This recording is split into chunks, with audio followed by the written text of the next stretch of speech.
Olá, sou o Leo. Olá, sou a Carolina, bem-vindos ao INA. Hoje vamos a entrevistar alguns cientistas. Bora ver se sabem mesmo qual é o seu trabalho. O que a Marília faz fora do laboratório? O que é que eu faço no laboratório? Fora do laboratório. Bolos, gosto de ler, de ver televisão, de estar com os amigos. Nós somos só nós sozinhos no universo. É também uma questão em aberto, lá está. Se vocês quiserem ser investigadores, é uma das questões que podem investigar. Neste momento há programas que tentam detectar sinais que vêm do universo e tentar descobrir se podem vir de outras civilizações. Eu não sei, acho que ninguém sabe com certeza. Porquê que o céu é azul? Tem a ver, olha, tem um bocadinho a ver com o trabalho que eu faço.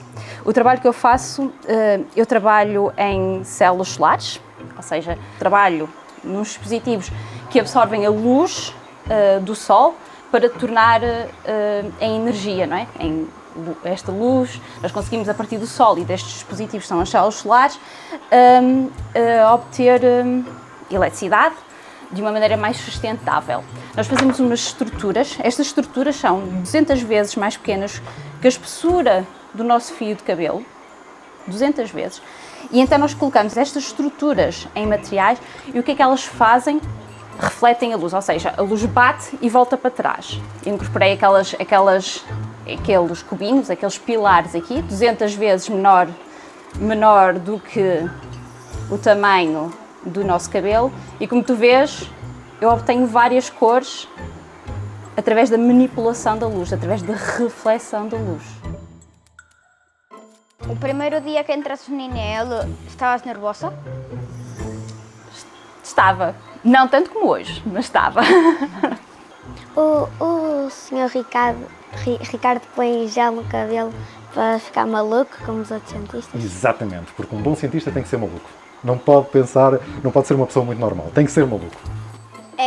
Qual é a tua investigação?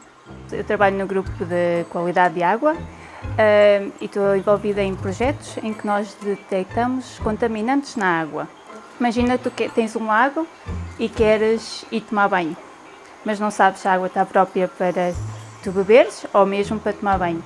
Então nós desenvolvemos dispositivos para colocar na água e para saber se a água tem uma qualidade que se possa tomar banho ou não. Estes são dispositivos que nós temos em água e pode-se ver que tem muita sujidade, até tem mexilhões pequenininhos. O que eu estou a fazer é desenvolver diferentes tipos de superfícies, podem ver que tem aquele brilho, que são à escala muito pequenininha e nós utilizamos depois para aplicar nestas superfícies de modo a evitar a adesão destes organismos nas superfícies. E porquê que é importante isto? Porque ao utilizar estes sensores que colocamos, ou estes dispositivos que colocamos na água para ver se tem contaminantes, podemos utilizá-lo durante muito mais tempo porque as superfícies vão estar limpas destes organismos. Na escola, qual era a tua disciplina favorita? Olha, isso foi mudando com o tempo. Quando eu era muito pequenino e entrei na escola, a primeira coisa que gostei muito foi de aprender a ler. Depois, quando cheguei à tua idade, comecei a gostar muito de ciências da natureza. Mais tarde gostei de coisas muito diferentes. Gostei de filosofia, que é uma disciplina em que se pensa muito acerca de nós próprios. Gostei muito de economia, a determinada altura. Gostei muito de trabalhar com computadores. Isso foi sempre mudando ao longo da vida. Nunca foi a mesma coisa. Qual é a tua disciplina preferida agora? História. Pronto, também gostei. Tu sempre tiveste essa imaginação? Acho que sim, eu sou filha única, por isso tive sempre a aprender a brincar sozinha e aprender a desenrascar-me sozinha se queria brincar ou entreter. O que são os computadores quânticos? Ora, ok, os computadores quânticos. Os computadores que vocês estão habituados, é o que nós chamamos de computadores clássicos. Se tu vis exatamente como é que eles processam a informação, tudo o que é números, imagens que aparecem nos computadores, se vis como é que toda esta informação é codificada no computador, é através simplesmente de zeros e uns. Os computadores quânticos permitem-te processar a informação de uma maneira diferente. Em vez de ter zeros e uns, tens o que se chama uma sobreposição quântica, porque no mundo das coisas pequeninas, no mundo da mecânica quântica, as coisas podem estar em dois estados ao mesmo tempo, ou vários estados ao mesmo tempo. Por isso, por exemplo, podes ter um átomo que pode estar numa sobreposição de estar aqui e estar ali. Ou seja, pode estar em 0 e 1 ao mesmo tempo. Eu sei que isto é muito estranho, mesmo para nós que trabalhamos na área é muito estranho. Em geral, as pessoas estão otimistas que nos próximos 10 anos poderemos ter coisas interessantes a aparecer. Vamos ver.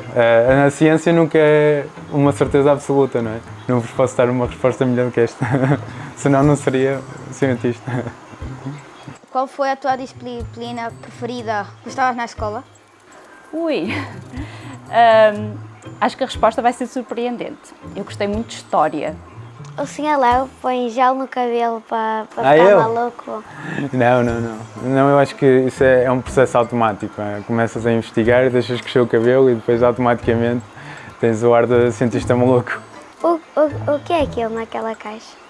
São Legos que eu trouxe para vos explicar mais ou menos o que é que nós fazemos. Querem que eu explique? Sim. No trabalho que eu faço, nós trabalhamos com materiais. Há muitos tipos diferentes de materiais. Vocês conhecem alguns. Por exemplo, uma espada.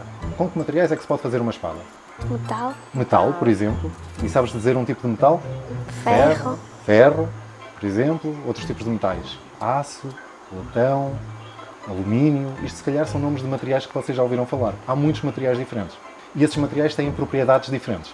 Estes dois blocos são iguais em tudo, menos numa propriedade. Qual é que é a diferença óbvia para vocês entre estas duas peças? A cor. A cor. Então, uma das coisas que nós fazemos aqui é usar materiais que têm propriedades diferentes.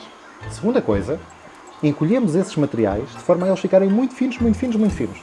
Do tamanho quase de um átomo. E quando isso acontece, esses materiais têm propriedades muito diferentes. E agora, nós fazemos coisas muito engraçadas. Nós pegamos em materiais diferentes e pomos em cima uns dos outros. E agora, ficamos com um objeto que tem propriedades que só um material isolado não tinha. Muito obrigado por esta entrevista. De nada. Muito obrigado a vocês que fizeram perguntas muito interessantes. Espero que vos tenha conseguido explicar alguma coisa. Ok.